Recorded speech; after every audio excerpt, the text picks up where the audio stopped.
అండి, దీంట్లో 2 టైప్స్ ఉన్నాయండి. అంటే మనం రెండింటి గురించి మాట్లాడదాం. ఫస్ట్ హిప్ రిప్లేస్మెంట్ అంటే తుంటి జాయింట్ రిప్లేస్మెంట్, ఒకటి మోకాల్ రిప్లేస్మెంట్. ఓకే, సో 2 వేరేవి కానీ 2 కామన్గా చేస్తుంటాము surgeries. So knee replacement and మోకాల్ రిప్లేస్మెంట్స్ మామూలుగా ఏజ్తో వచ్చే ఆర్థరైటిస్, మోకాలు అరగటం వల్ల వచ్చే ప్రాబ్లమ్స్కి చేస్తాము నీ రిప్లేస్మెంట్ అన్నది. అంటే బేసిక్గా మోకాలు ఇట్లా ఉంటుందండి, 2 ఎముకలు ఉంటాయి. ఓకే, సో పైన ఎముక కింది ఎముక రెండింటికి మధ్యలో ఈ గుజ్జు ఉంటుంది. ఒక వయసుతో పాటు మెల్లమెల్లగా గుజ్జు అరిగిపోయి ఇట్లా అయిపోతుంది అనమాట. దీనికి మధ్యలో 4 స్టేజెస్ ఉంటాయి. 4వ స్టేజ్లో కంప్లీట్గా అరిగిపోయి ఉంటుంది.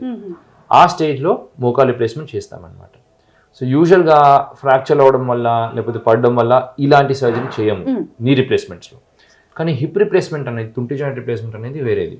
సో నీ రిప్లేస్మెంట్స్ మోస్ట్లీ 50+ చేస్తాము. సో తుంటి జాయింట్లో కూడా ఈ గుజ్జు ఉంటుంది, బాల్ ఉంటుంది, కప్ ఉంటుంది. ఓకే, ఈ గుజ్జు దీంట్లో కూడా గుజ్జు అరగచ్చు, ఇది వయసుతో పాటు వచ్చేది అనమాట చేంజెస్, జస్ట్ మోకాలు అయినట్టు. ఈ స్టేజ్లో దీంట్లో కూడా 4 స్టేజెస్ ఉంటాయి. 4వ స్టేజ్లో హిప్ రిప్లేస్మెంట్ సర్జరీ చేస్తాం. ఆ బాల్ మార్చేసి కొత్త బాల్, కప్పు మార్చేసి కొత్త కప్పు వేయచ్చు. ఇది కూడా పెద్ద ఏజ్లో అవ్వచ్చు, మోస్ట్లీ 50+ తర్వాత.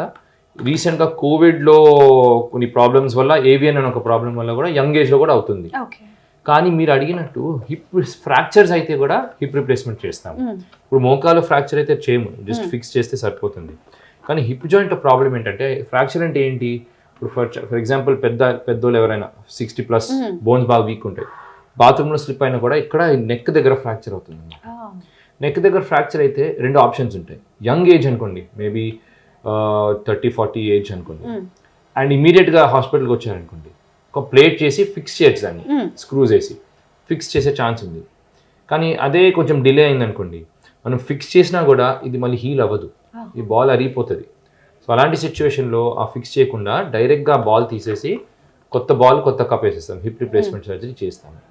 సో దీనికి అడ్వాంటేజ్ ఏంటంటే, ఇప్పుడు ఫిక్స్ చేస్తే, స్క్రూ వేసి ఫిక్స్ చేసి వెయిట్ చేస్తే అది అతుక్కుతుందో లేదో తెలియదు. 2 months పట్టచ్చు, 3 months పట్టచ్చు, అండ్ ఆ 2-3 monthsలో ఈ కాలు మీద బరువు వేయకూడదు.